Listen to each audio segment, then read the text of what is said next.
I remember riding my bike into Rochester and coming back and being just hot and sweaty, and I thought, I'm going to jump in the lake by Sandy Point and I could swim all the way across and not touch.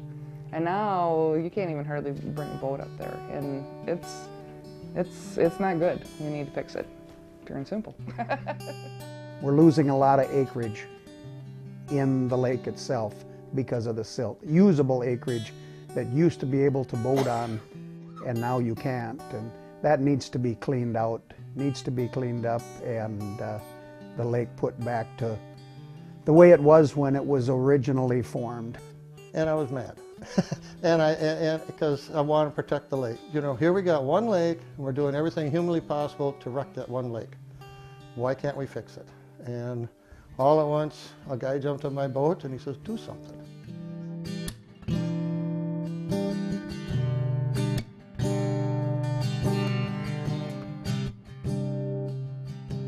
The folks that don't live on the lake, that all at once are hearing about it and stuff like that, they look at it like, why? Why would we want to protect that lake? Why should we do anything for that lake?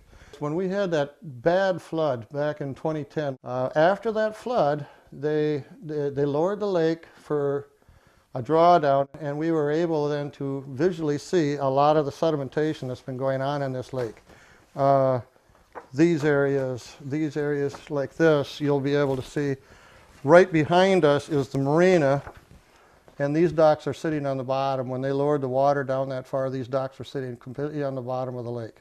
Lake Zumbro is an incredible resource. It gives pleasure to so many people who live on the lake and who come from all over the Midwest to fish. My son comes twice a year from Colorado to fish the lake.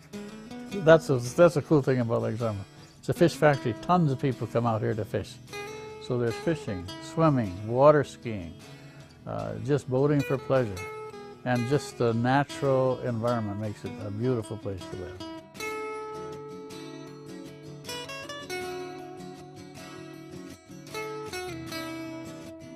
The Camp Victory is huge for me, just the Christ-centered atmosphere you get down there. So that's pretty awesome. Camp Victory is a camp just below the power dam. It opened for campers the first time in 2006. In the 8 years that we've been here, we have grown every single year. And the camp has all kinds of activities for kids. Gets them out in a new environment. Many kids are underprivileged, some have no funds at all, and what we have done just last year, spent just over $50,000 helping kids have a chance to go to camp with either full or partial scholarships. Red Seams passed away from stomach cancer, and he was really the first one that I ever knew that died of cancer.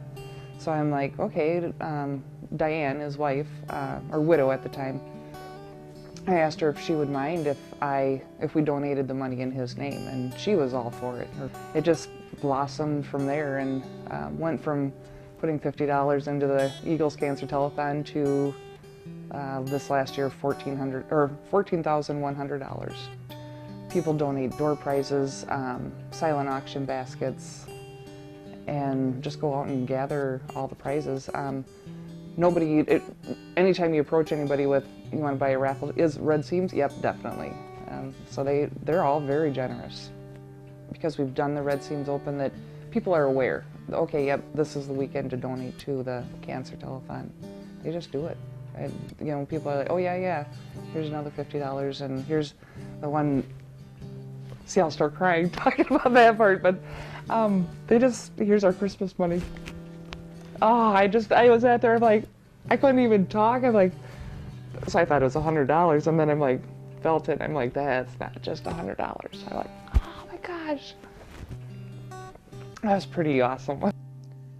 We really do great things out here together as a community, and everyone helps everyone. We try and give back to the lake as much as we can. But you know that really the community itself, the Lake Zumbro Improvement Association, that is really tried to figure out ways to raise more money to clean up the lake, and then putting that into the Lake Zumbro Forever. The Lake Zumbro is widely used by most communities around here. So Lake Zumbro is a heavily traveled lake on a good weekend or weekend day, there's relatively over 1,600 people out here on the lake using this lake. Per capita of use of lake space, it rates as high as Minnetonka up in the lakes, up in the cities.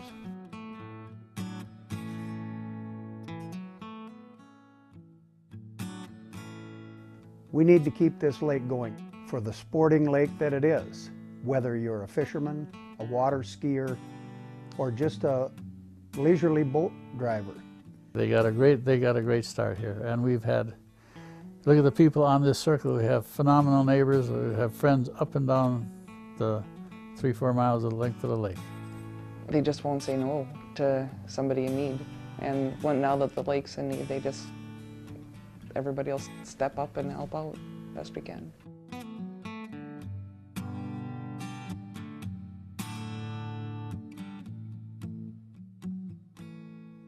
It's a little bit of paradise out here in the midst of farm fields and flatland. This is a viable resource for the whole southeast Minnesota. There is no other lakes. You got to go down to the Mississippi before you run into a lake in southeast Minnesota. There's nothing here except this lake.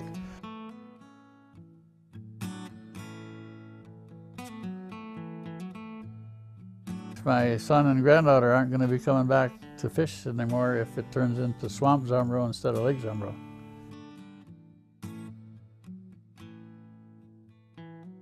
Bonnie and I are on a fixed income, and we are still willing to go ahead and contribute to this. We're willing to pay it to improve the lake.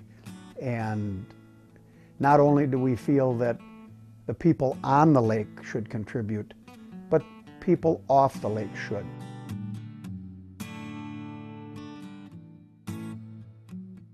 And I want to see that happen for generations to come. I just think we ought to leave a piece of property or a lake like this, a natural resource, better than when we found it. And that's why I'm in this.